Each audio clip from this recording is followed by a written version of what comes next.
जीवनी शक्ति कैसे जगाएं? पाठ 18 पूर्ण विकास।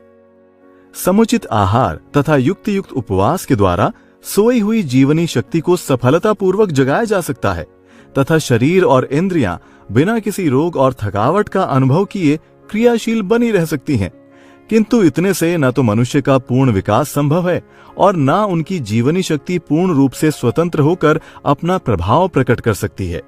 इसका कारण ये है कि मनुष्य केवल शरीर और 10 इंद्रियों तक ही सीमित नहीं है। इनके अलावा मन, बुद्धि और अहम का भी स्तर है। ये 5 स्तर क्रमिक रूप से एक दूसरे को प्रभावित करते हैं। इसलिए इन सभी स्तरों पर जो विकार भरे पड़े हैं, जब तक उन सभी का निवारण नहीं होगा तब तक उसकी जीवनी शक्ति पूर्ण रूप से नहीं जागेगी। इसके बिना मनुष्य का पूर्ण विकास ना तो संभव होगा और न ही जो थोड़ा बहुत किसी स्तर विशेष पर विकास होगा वो स्थायी रूप धारण कर सकेगा। मन के स्तर पर चिंता, बुद्धि के स्तर पर भय और अहम के स्तर पर द्वैत भावना से तीनों ही अपने अनेक रूपों में प्रकट होकर जीवनी शक्ति को कुंठित करते रहेंगे, जिससे वो पूर्ण प्रभावी ढंग से कार्य नहीं कर पाएगी। अतः मनुष्य के व्यक्तित्व के पूर्ण अथवा समन्वित विकास के लिए ये आवश्यक है कि उसे इन तीनों विकारों से भी मुक्ति मिले। शरीर और इंद्रियों के विकारों के लिए तप, मन के विकारों के लिए सेवा और बुद्धि एवं अहम के विकारों के निर्मूलन के लिए सुमिरन, ध्यान का मार्ग अपनाकर इनसे मुक्ति पाई जा सकती है। तप, सेवा और सुमिरन के सम्मिलित प्रभाव से जीवन समन्वित ढंग से विकासोन्मुख होने लगता है। ये विषय बड़े ही गहन है और इनका क्षेत्र भी बहुत व्यापक है। चिंता से मुक्ति। चिंता को चिता के समान बताया गया है। चिंता होने से अत्यधिक मानसिक तनाव होता है और स्नायु मंडल पर दबाव बढ़ जाता है। रक्तचाप के बढ़ जाने अथवा कभी कभी रक्त के विषाक्त हो जाने में चिंता ही मूल कारण होती है। चिंता का निवास स्थान हमारा मन है। जब भी चिंता उत्पन्न होती है, मन अशांत हो जाता है और अंधकार में छिपी अथवा अप्रकट आशंका से वो उद्विग्न हो जाता है। मन उसे ही कुरेदते रहने में लग जाता है। इससे मुक्ति पाए बिना तो मानसिक स्वास्थ्य प्राप्त हो ही नहीं सकता।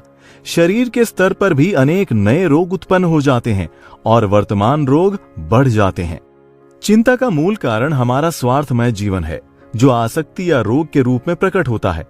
चिंता अथवा चिंताजन्य दुख या शोक किन्हीं विशेष परिस्थितियों के कारण नहीं, बल्कि आसक्ति के कारण होते हैं।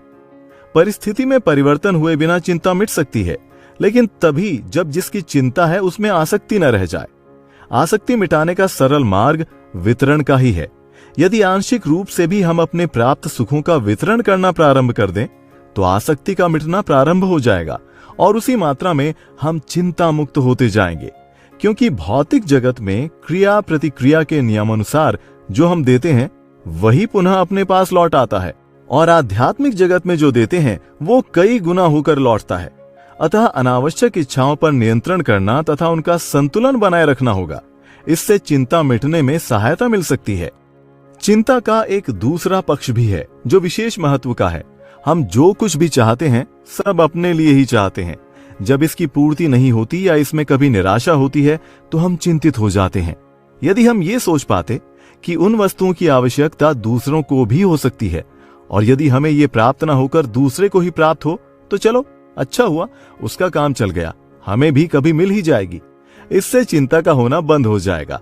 चिंता मुक्त वही हो सकता है जिस पर किसी का ऋण ना हो अथवा किसी की वस्तु उसने अनुचित ढंग से प्राप्त कर अपने पास न रख ली हो। हम जिस दिन जन्म लेते हैं उसी दिन से समाज के ऋणी बन जाते हैं और आजीवन ऋणी रहते हैं। जो भी वस्तुएं हमें प्राप्त होती हैं उन सब के लिए हम समाज के ऋणी बनते हैं।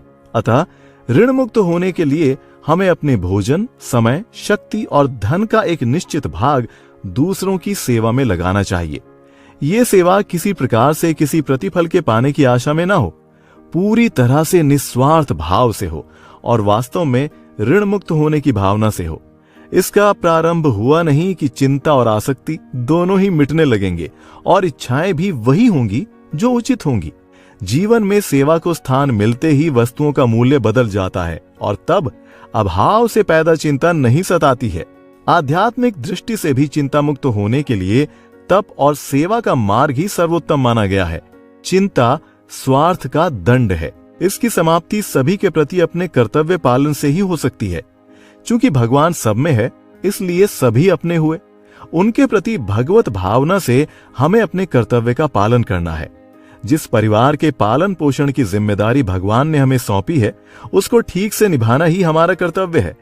इस कर्तव्य पालन के लिए भी अपने समय, शक्ति और आय का एक बड़ा भाग 90% इस जिम्मेदारी को निभाने में तथा कम से कम 10% सब में व्याप्त भगवान की सेवा में श्रद्धा पूर्वक निकालने में ही कर्तव्य पालन ठीक प्रकार हुआ माना जाएगा।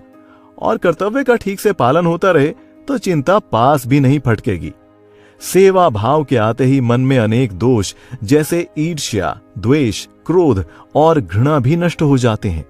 इन दोषों के कारण कालांतर में ऐसे रोग उत्पन्न होते हैं जिनके निदान में चिकित्सा विज्ञान अभी सफल नहीं हुआ है। इन विकारों से मन की जो शांति चली जाती है, उसे क्या औषधियों द्वारा वापस बुलाया जा सकता है?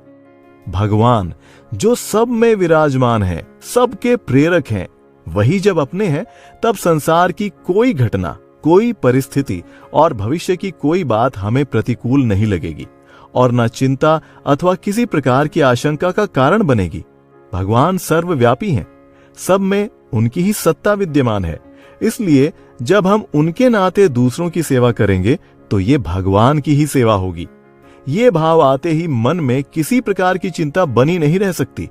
तब वो किसी भी प्रकार का कुप्रभाव जीवनी शक्ति पर नहीं डाल सकेगी। चिंता चिंतन से भिन्न है। चिंतन एक रचनात्मक प्रवृत्ति है और चिंता विनाशकारक। चिंतन द्वारा भी चिंता मिटाई जा सकती है। भय एवं वियोग से मुक्ति। बुद्धि के स्तर पर भय भी जीवनी शक्ति पर भारी दबाव डालता है। भय का मूल कारण मैं है। इस भावना के जन्म लेते ही मैं जिस वस्तु को मेरा मान बैठता है अथवा जिससे नाता जोड़ लेता है, उसके न रहने या छिन जाने की कल्पना से भयग्रस्त हो जाता है।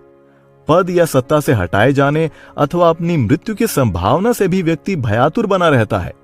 इस प्रकार के भय का मूल कारण मनुष्य में द्वैत भावना का होना है। जब मैं और मेरा का भाव उठता है तो स्वभावतः तोर तथा तेरा का भी अस्तित्व मानना पड़ता है। इस द्वैत स्थिति में मैं और मेरा तथा तोर और तेरा के बीच स्वार्थों का संघर्ष अनिवार्य है। जब ऐसा होगा तो दोनों ही पक्ष एक दूसरे से स्वाभाविक रूप से भयग्रस्त रहेंगे। इसलिए भय मिटाने के लिए द्वैत भावना को मिटाना होगा। ये द्वैत भावना माया का ही एक रूप है। श्री रामायण में अरण्य कांड में स्पष्ट शब्दों में भगवान राम के द्वारा ही कहा गया है, मैं अरु मोर तोर तै माया, जेहि बस कीन्हे जीव निकाया। अरण्य कांड 14:2। माया का अर्थ है जो नहीं है। मां यानी नहीं, या यानी जो, अर्थात जो जैसा दिखाई देता है वास्तव में वैसा नहीं है। इसी माया बुद्धि के कारण मनुष्य केवल पत्नी, पुत्र, माता पिता को ही अपना मानता है और इनके वियोग के भय से त्रस्त रहता है। अपने अपने परिवार एवं अपने रिश्तेदारों और इष्ट मित्रों के अतिरिक्त शेष को न तो वो अपना मानता है और न यही अनुभव करता है कि उन सब में भी अपना भगवान विराजमान है। इस झूठी धारणा एवं अधूरी मान्यता के कारण भगवान के व्यापकत्व का क्रियात्मक आदर देने के लिए वो तैयार नहीं होता है। जब सब में एक ही सत्ता व्याप्त है तो द्वैत भावना रखने की गुंजाइश ही कहाँ है।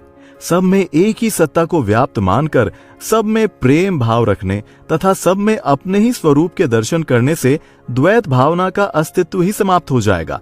इसके फलस्वरूप अपना और पराया का भेद जिस मात्रा में मिटेगा, उसी मात्रा में भय और वियोग से भी छुटकारा मिल जाएगा। इस द्वैत भावना रहित प्रेम के जागरण के लिए प्रभु को सर्वभावेन समर्पण कर देना भी एक श्रम रहित साधन है। ये शरणागति का मार्ग है।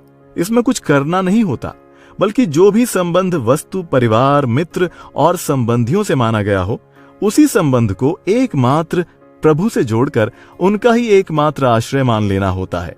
उसमें प्रभु के व्यापकत्व के साथ साथ उनके प्रेरकत्व को भी स्वीकार करना होता है।